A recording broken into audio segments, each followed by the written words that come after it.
2015 की कादम्बरी मूवी आज हम सुनाने जा रहे हैं। डायरेक्टर सुमन घोष। IMDb rating 7.1। कादम्बरी देवी की जीवनी जो प्रेरणा बनी रविंद्रनाथ टैगोर की कविताओं का, क्या संबंध थे उनके बीच। ये साल है 1868, दिन 5 जुलाई।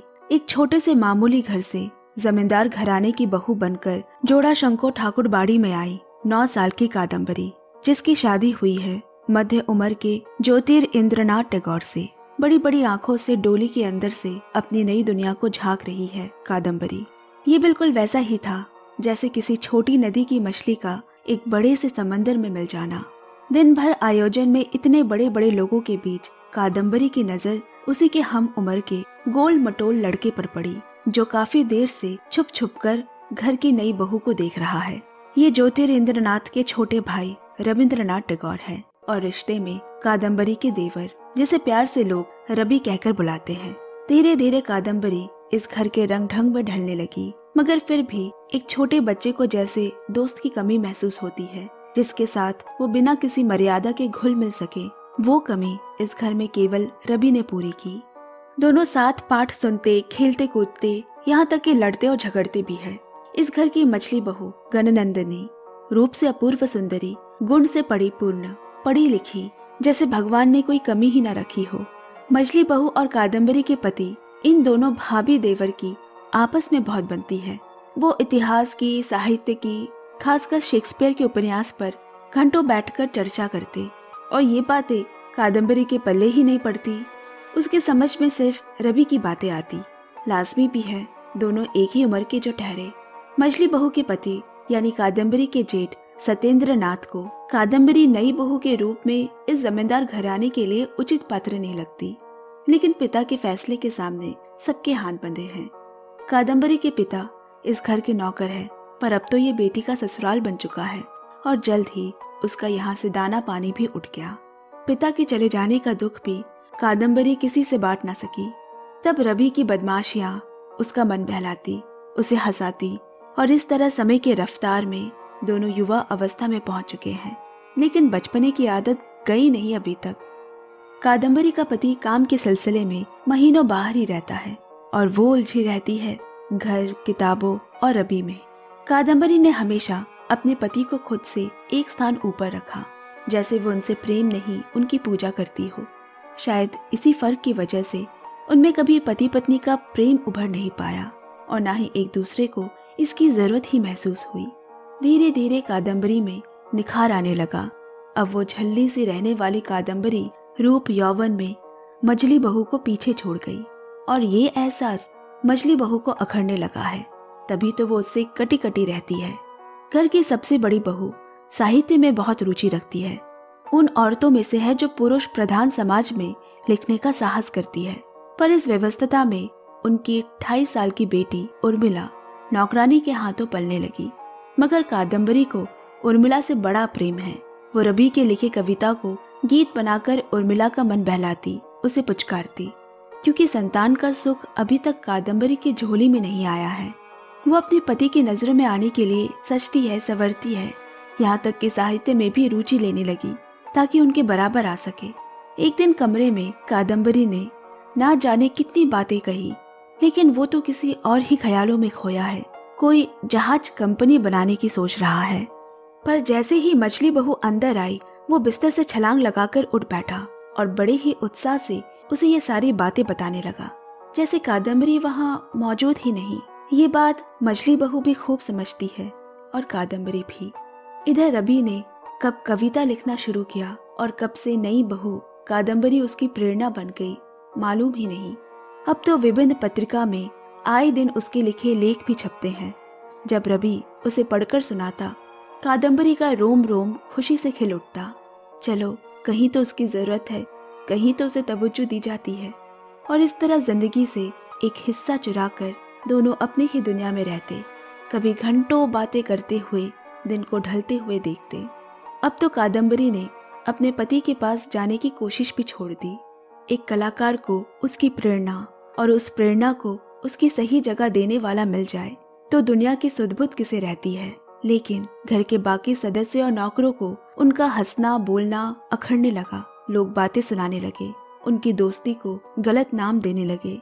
उन्होंने यहाँ तक कह दिया कि वो बांझ है। उसे रोता देख बड़ी बहू ने उर्मिला का भार कादम्बरी को सौंपा। अब से तुम ही उसकी माँ हो। यहाँ दूसरी तरफ रवि को विदेश भेजा जा रहा है वकालत की पढ़ाई करने, जिसमें उसे जरा से भी रुचि नहीं, मगर बाबा की बात टाल नहीं सकते। जाने से पहले वो कादम्बरी के कमरे में विदा लेने आया। कादम्बरी बोली, मुझे रोज खत लिखोगे ना, बिना एक भी दिन भूले। बिछड़ते वक्त पहली बार उन्हें एक दूसरे से दूर जाने की पीड़ा का अनुभव हुआ, जो इससे पहले कभी महसूस नहीं हुआ। क्या इसे प्रेम का नाम देना सही होगा? कादम्बरी का पति भी अगले दिन उसे लेकर चंदन नगर रवाना हुआ, जहां उसकी नई जहाज कंपनी का काम शुरू होने वाला है। 2 दिन बाद ही रवि वापस आ गया। समुद्री यात्रा में तबीयत खराब होने की वजह से वो जा नहीं पाया और यहाँ भैया और कादम्बरी के पास चला आया। उसे सामने पाकर कादम्बरी कितनी खुश है, ये बात ज्योतिरिंद्रनाथ से भी छुपी नहीं। और उसके बाद से ही वो रवि को दूर भेजने के नए नए रास्ते ढूंढने लगा। कभी बम्बई, कभी त्रिपुरा। ज्योतिरिंद्रनाथ बीच बीच में काम से आता जाता रहता है। यहाँ कादम्बरी को मन ही मन ये डर सताता कि कभी किसी दिन तो रवि को जाना होगा। जैसे जैसे उसका नाम होगा, यश होगा, लोग उसे उससे दूर ले जाएंगे। तब शायद वो उसकी कविता की पहली श्रोता नहीं बन पाएगी। उनका ये डर ही उन्हें एक दूसरे के पास ले आया। एक दिन नौका विहार करते हुए कादम्बरी का पति हट करने लगा कि चलो आज यहाँ से तैर कर किनारे तक जाया जाए। कादम्बरी ने झट से रवि की बाह पकड़ उसे कूदने से रोका। शायद कादम्बरी के पति को कभी पानी में कूदना ही नहीं था। उसे तो सिर्फ देखना था कि कादम्बरी किसे जाने से रोकती है, और जवाब साफ है। एक दिन मछली बहू के बेटे के जन्मदिन पर रवि को कलकत्ता जाने का न्योता आया। जाते हुए उसने कादम्बरी से वादा किया कि वो रात तक लौट आएगा। मछली बहू ने रवि से बहुत सवाल किए। तुम भैया भाभी के पास चंदन नगर में क्यों पड़े हो? कलकत्ता वापस क्यों नहीं आते हमारे पास? और हाँ, आज रात रुकना है तुम्हें। इधर शाम को जन्मदिन के जश्न में ज्योतिरिंद्रनाथ भी आया है और उधर कादम्बरी घर पे अकेली है। वो लौट तो जाता, लेकिन मछली बहू ने रोक लिया। उनके बीच गैर संबंध है, मगर रवि ने वादा किया है। बारिश में भीगता हुआ भी वो लौट आया। आज कादम्बरी का भी जन्मदिन है, जो उसे याद है। दोनों एक दूसरे के आमने सामने कई एहसास लिए खड़े हैं और बीच में मर्यादा की एक लकीर खींची है, जिसे पार करना भी चाहते हैं और कर भी नहीं पाते। इतने दिनों बाद अब कादम्बरी अपने पति के साथ कलकत्ता वापस घर लौट आई, जहां मछली बहू भी रहती है। नन्ही उर्मिला को सीने से लगाकर वो बेहद खुश हुई। ज्योतिरिंद्रनाथ फिर अपने काम में मशरूफ हो गया और कादम्बरी उर्मिला के साथ। एक दोपहर अनर्थ हो गया। कमरे में खेल रही उर्मिला के पास कादम्बरी की आंख लग गई और उर्मिला ना जाने कब बिस्तर से उतरकर वरांडे की सीढ़ियों पर से गिर गई और बच नहीं पाई। सबने कादम्बरी को बहुत ताने दिए। सगी माँ से कम प्यार तो नहीं किया था कादम्बरी ने उस नन्ही से जान से। अब एक दिन मछली बहू ने अपने पति को एक पत्रिका दिखाई। रवि की लेख छपी है, जिसमें उसने अपने प्रेमिका का वर्णन किया है और सबको मालूम है कि असल में वो कादम्बरी के लिए है। मछली बहू ने जोर दिया, इससे पहले घर की इज्जत बाजार में उछले, हमें रवि की शादी के बारे में सोचना चाहिए। मुझे मालूम है वो बाबा की बात नहीं टालेगा और जल्द ही वो लड़की भी देख आए। रवि ने एक रोज कादम्बरी से पूछा भी कि क्या वो ये शादी कर ले, क्या वो यही चाहती है। कादम्बरी ने अपने सारे एहसास दबा लिए, जिनका कोई भविष्य ही नहीं। उन सपनों को पंख देकर क्या होगा। उसे भी लग रहा है कि रवि की तरफ मेरा रुझान समाज की नजर में पाप है, पर वो अपने पति की तरफ मुड़ना भी चाहे तो उसे बस उनकी पीठ नजर आती है। हाल ही में उसे पता चला कि वो थिएटर में किसी नई अभिनेत्री के साथ समय गुजार रहे हैं, इसीलिए रात रात भर घर नहीं लौटते। पूछने पर भी कादम्बरी को उससे सीधा जवाब नहीं मिलता। अब जल्द ही रवि की शादी हो गई। अब उसका कादम्बरी के पास भी जाना कम हो गया और उनकी दूरी बढ़ती चली गई। असल में कादम्बरी की सबसे दूरी बढ़ने लगी। एक दिन वो रवि के खाली कमरे में गई, जहाँ सुबह से शाम तक उनकी बातें खत्म होने का नाम ही नहीं लेती थी। मेज पर पड़ी एक किताब के पन्ने पे उसने कुछ लिखा देखा। ये रवि की है, लेकिन मेरे लिए नहीं, किसी और के लिए।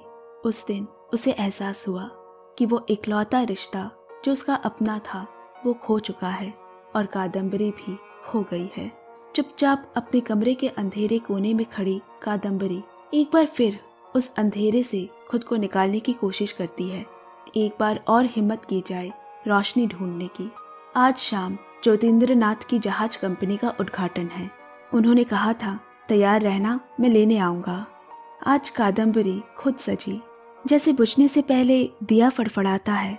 आज कादम्बरी में अंतिम तेज दिख रहा है। इंतजार करते करते रात हो गई, वो नहीं आए। उसकी तो एक बार के लिए आंख भी लग गई। फिर उठकर उसने जल्दी से अपने बाल सही किए, पहनी हुई साड़ी ठीक की। अब वो क्या करे, तो वो बिस्तर पर पड़े कपड़े तय करने लगी। तभी उसके पति के कुर्ते से एक खत मिला। किसी औरत का है, वो पेट से है, ये उन दोनों का बच्चा है। तभी नीचे से आवाज आई, ज्योतिन्द्र बाबू नहीं आ पाएंगे, गाड़ी भेजी है। मगर अब वाकई में बहुत देर हो चुकी है। जिंदगी की गाड़ी फिर से पकड़ने के लिए बहुत देर हो चुकी है। अच्छा है कि यहीं आराम कर लूं। सुबह दरवाजा तोड़कर खोला गया। कादम्बरी मर चुकी है, साथ ही उसके सारे अरमान, एक माँ, एक पत्नी, एक प्रेमिका बनने के सारे अरमान भी उसके साथ सो गए। घर वालों ने बदनामी के डर से उसकी आत्महत्या को असमय मृत्यु का नाम देकर बात दबा दी। आगे जाकर कादम्बरी की जीवनी पर एक उपन्यास लिखा जिसका नाम भी था कादम्बरी। कादम्बरी की मौत की खबर ने रविंद्रनाथ टैगोर को तोड़ कर रख दिया। कादम्बरी की याद में उन्होंने कई गीत और कविताएं लिखी। मूवी यहीं खत्म हुई। पसंद आए तो please like, share and subscribe. जल्द फिर मिलते हैं नेक्स्ट वीडियो के संग। Till then, bye bye, love you and take care.